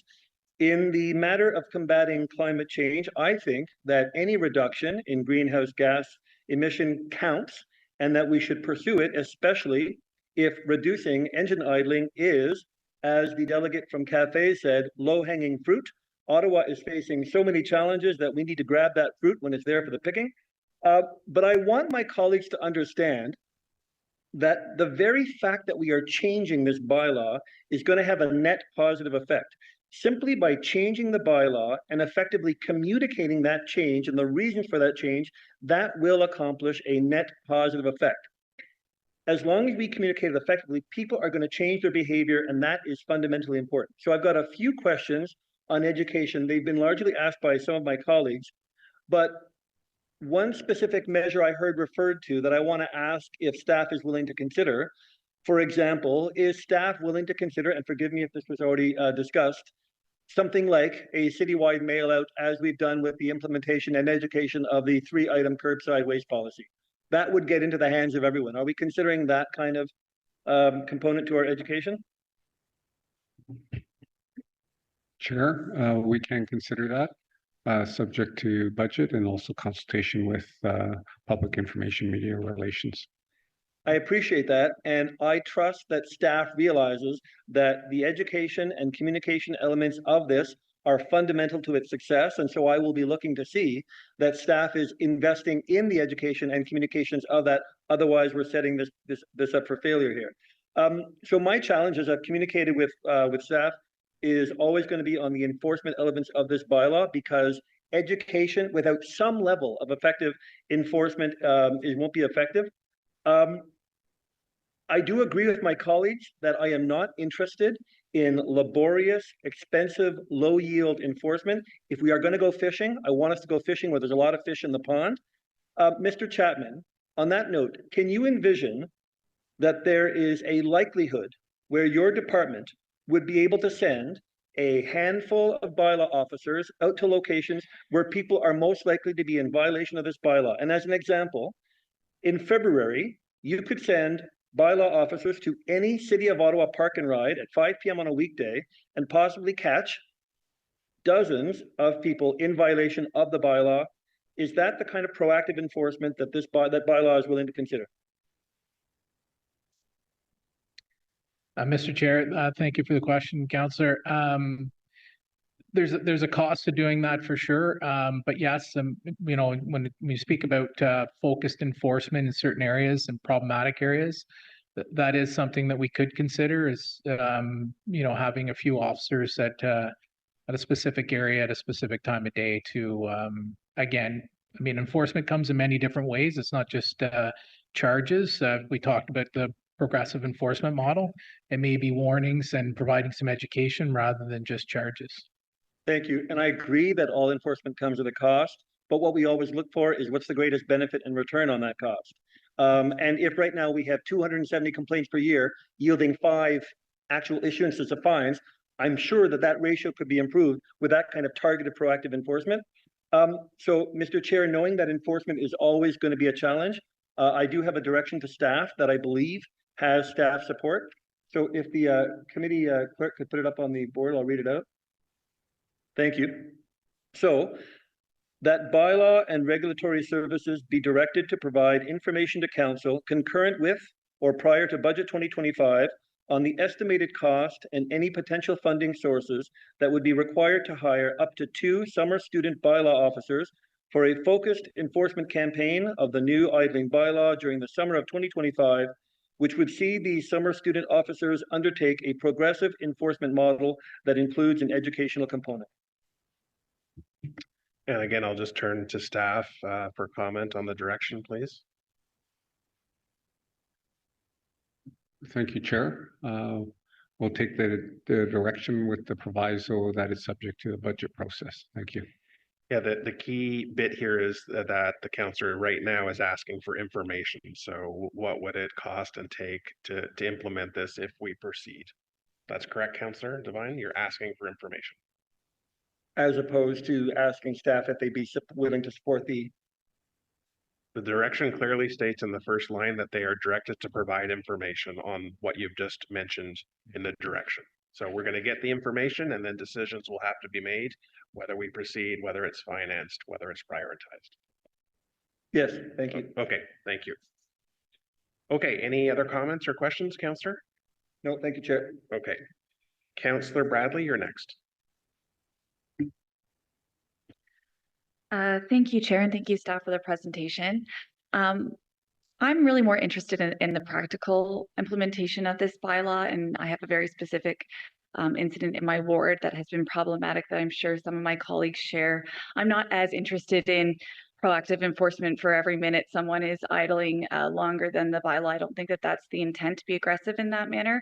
But for me, what was exciting about this update was that it was going to close that gap where now we have 245 days a year where we have no bylaw in place because of the weather restrictions. Is that accurate?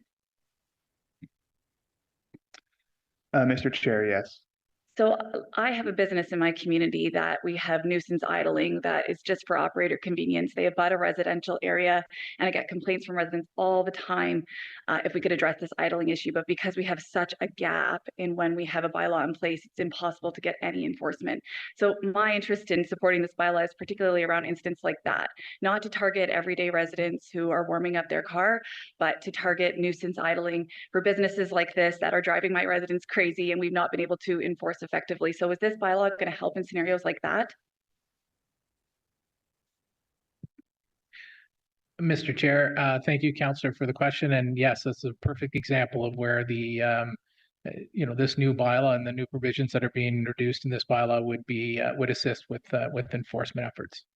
So I'm just going to be very transparent. That's why I'm throwing my support behind this change. I don't want to see aggressive enforcement of 1 minute idling. I want to address the nuisances that we're seeing in our communities that are having real impacts on residents. So I'll be supporting this bylaw change on that notion. Thank you.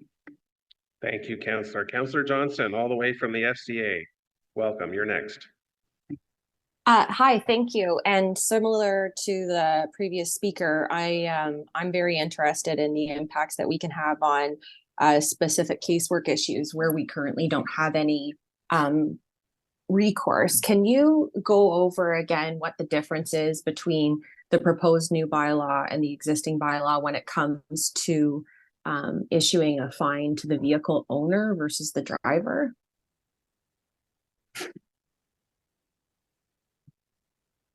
Mr. Chair, thank you, Councillor, for the question. Yeah, so the introduction of the provision to hold the registered owner of the vehicle accountable for idling vehicles. So it's not just about providing identification for the operator of the vehicle, which sometimes can be challenging. We can now issue charges or take enforcement action against the registered owner of that vehicle. So certainly in my neighborhoods that are experiencing construction infill, this would be very interesting because those construction vehicles now could be the owner of those vehicles versus the operators could now be caught under the bylaw. And I think for those who are experiencing infill, generally speaking, this would be of interest. Similarly, are city vehicles currently subject to the existing idling bylaw? Mr. Chair, under the current bylaw, the City of Ottawa's vehicle and equipment idling policy is exempted. So that is to say, under the current bylaw, that city vehicles are exempted. The recommendation with the updated bylaw is to remove that exemption. Okay, so again, I think this is something that we really need to move forward with. The complaints that I get in my neighborhoods are often to do with city vehicles on work sites idling for operator convenience. And of course, there is a cost there to taxpayers because we provide the gas for those vehicles. So not only are we inconveniencing residents, but we are paying for that inconvenience in a sense. So let's move forward with updating this bylaw so that we can close these gaps that, when looked at, I think from a very pragmatic way, are horribly outdated. Thank you. Thank you, Councillor Johnson, for those comments as well. Councillor Brown, are you still with us? Yes, I am, Chair. There you are. You had mentioned when you spoke that you were working on a motion. I have been provided a copy, so if it is your intent to put it on the floor, this is the time. Thank you very much, Chair. I'd like to do so. Okay, so if you could please read it and introduce. All right, thank you very much, Chair and colleagues. Whereas the idling control bylaw is presently very challenging to enforce, and whereas the proposed changes contemplated in the staff report will put further pressure on bylaw and regulatory services while also reducing enforceability, and whereas it is poor practice to introduce bylaws as a public awareness tool when the city has extensive public communications tools at its disposal, and whereas staff have failed to demonstrate that the changes proposed in the report will meaningfully reduce net emissions, opting instead to provide the Joint Committee with unsubstantiated information about the maximum potential benefit of the proposed changes, and whereas the Joint Committee does not have sufficient information to justify approving the proposed changes to the idling control bylaw, therefore be it resolved that the Joint Emergency Preparedness and Protective Services Committee and Environment and Climate Change Committee refer the report back to staff and direct staff to return to the Emergency Preparedness and Protective Services Committee with the following new information. A, what are the net emissions changes anticipated by the staff proposed bylaw based on both the actual changes in resident idling behavior and the emissions produced by increased bylaw activity? B, what can be done to improve enforceability of the existing bylaw prior to introductions of greater restrictions? C, to what extent would different approaches for idling inside and outside of the city's urban boundary help improve overall enforceability of the bylaw? D, since May of 2021, how many employee hours and how much in staff costs have been incurred on working on this bylaw? E, since May of 2021, how many external consultants have been contracted and at what cost were these contracts issued? Be it further resolved that staff proposed an updated version of the idling control bylaw that retains the current exemptions and the proposed additional exemptions proposed in the report, but retains all other provisions of the current bylaw. And be it further resolved that staff be directed to conduct a dedicated communications campaign directed at discouraging idling and informing residents of the climate benefits of reducing idling. Thank you very much, Chair. Thank you, Councillor, for putting that on the floor. Before I take questions from colleagues, I do want an opportunity for staff to comment on the motion. There's basically three parts, the three therefore clauses. If staff could just provide thoughts, I would appreciate it to set the table before we entertain questions or comments from committee members. Thank you, Chair. Upon review of the motion, there is a significant work that's entailed to determine the work effort that's already gone into place. None of the items are impossible for staff to address or to collate or to collect the information as requested, recognizing that there is both a time constraint and a level of effort that would be required by staff. Thank you. Thank you. Now, part one, just to be crystal clear for all joint committee members, is to refer this back. So if we support this today, this committee's work is done. We're referring it back. We will not be voting on the staff motion before us. If it's defeated, then obviously we will. But part two, if staff could comment, part two is proposing that an updated version of the bylaw that retains the current exemptions and the proposed additional exemptions proposed report go ahead, but retains all other provisions of the current bylaw. So that seems different than what you're proposing. So again, staff comment on the second clause, please.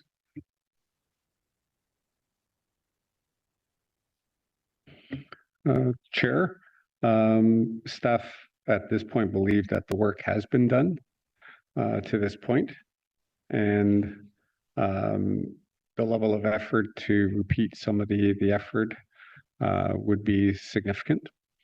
And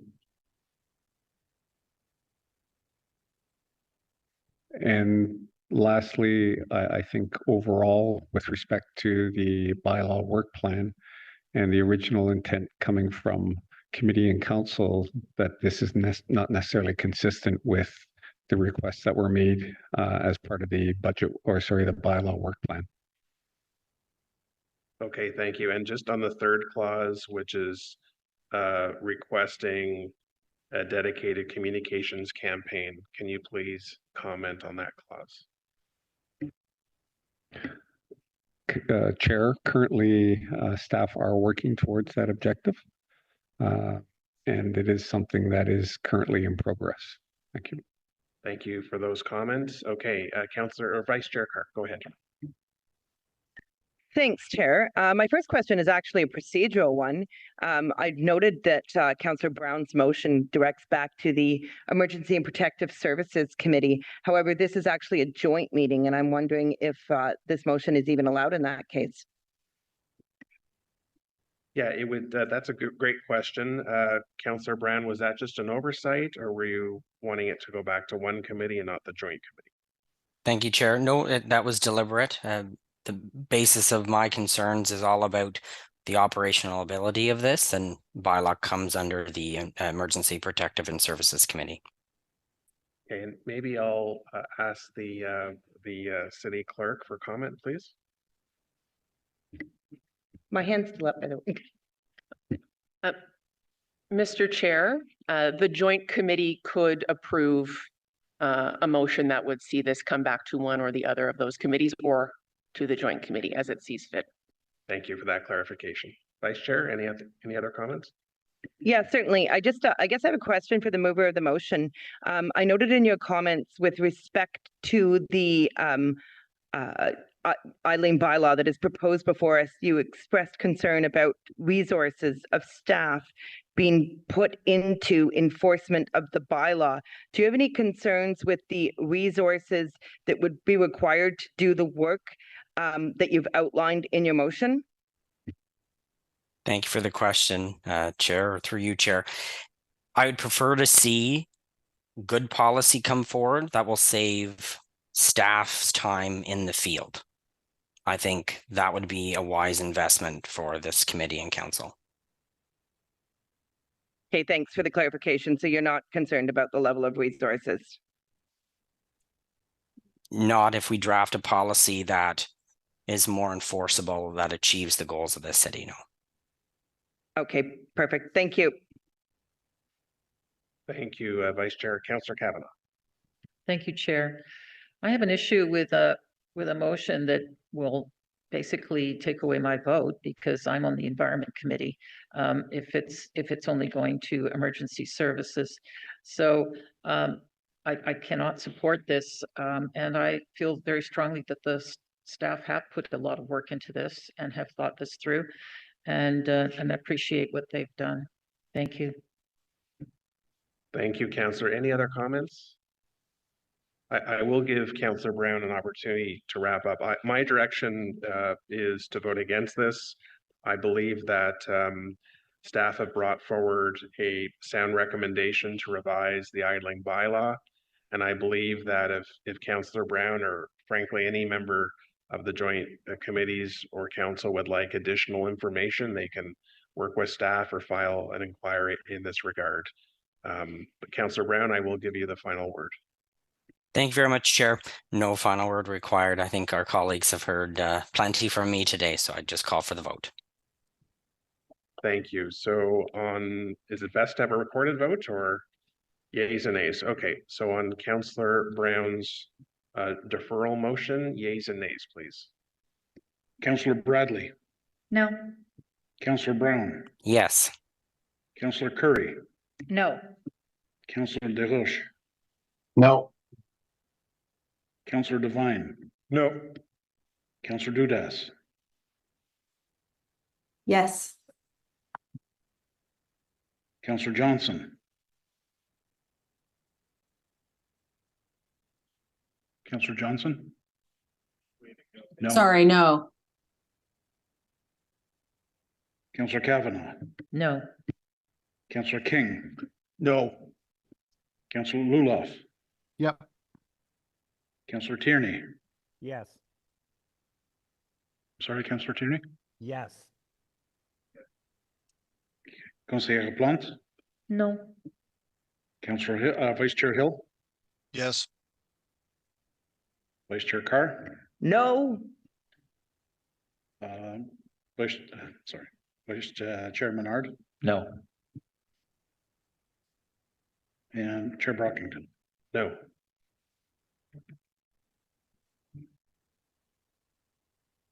Twelve nays, 4 yeas. So that motion is defeated. Any other speakers on this item?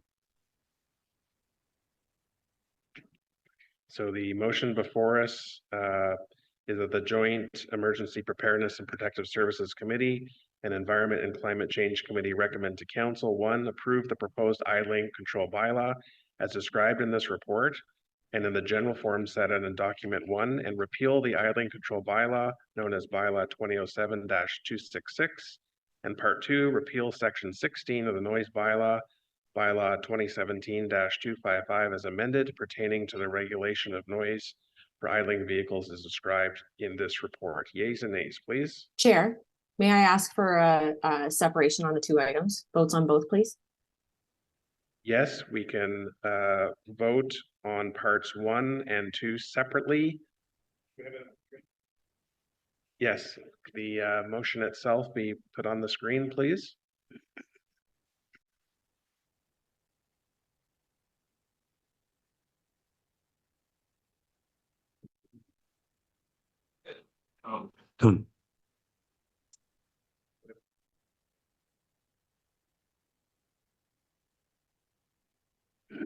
So everyone can see that.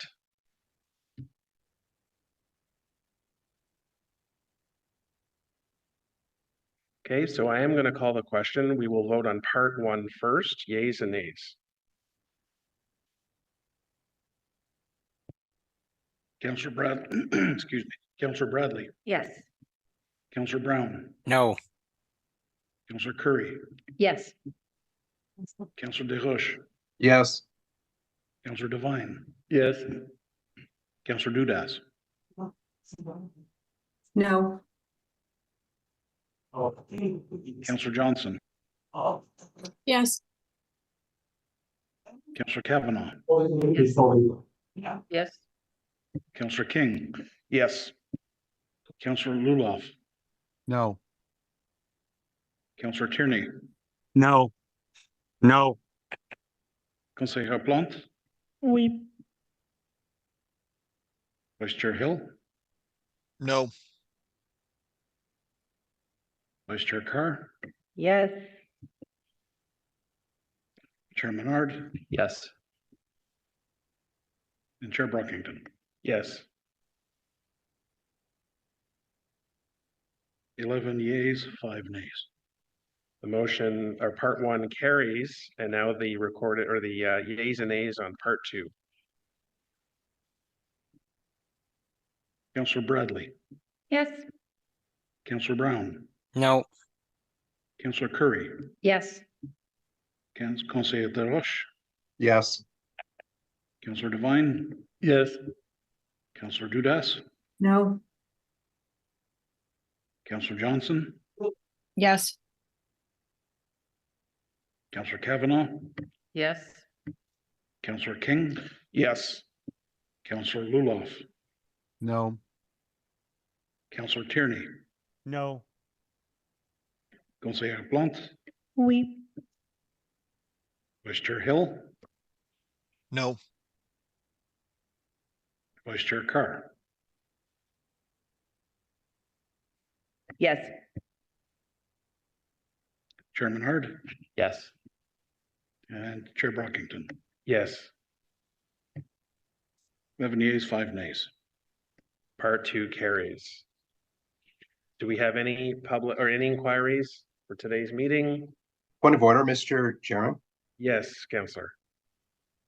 Did we properly dispense with the directions to staff? I thought they were tabled. I didn't hear you kind of call the questions on those. If you did, then I just want to record my dissent on both of the directions. I'm not even sure why they're directions. To me, they're substantive and they probably should be in the format of a motion, but if you've allowed them to go forward, that's fine, but please record my dissent on them. Thank you, Councillor. We will. In both circumstances, I asked staff to comment. They were accepting of the direction. The latter from Councillor Devine was simply to provide information. And the other, which I don't have at my fingertips, staff were in agreement with accepting that direction. So I allowed them to proceed, and your objection will be noted. Thank you, Chair. Thank you. Colleagues, seeing no inquiries, that completes the business of this joint committee. Thank you again to staff. Just before we adjourn, I'll mention it is now 12 o'clock. So I'll say it. We are expected for the Emergency Preparedness and Protective Services Committee to meet, and that will be at 12:20. So for those of you on the committee, 12:20, the joint 12:30. 12:30 it is, but the joint session is now adjourned. Thank you.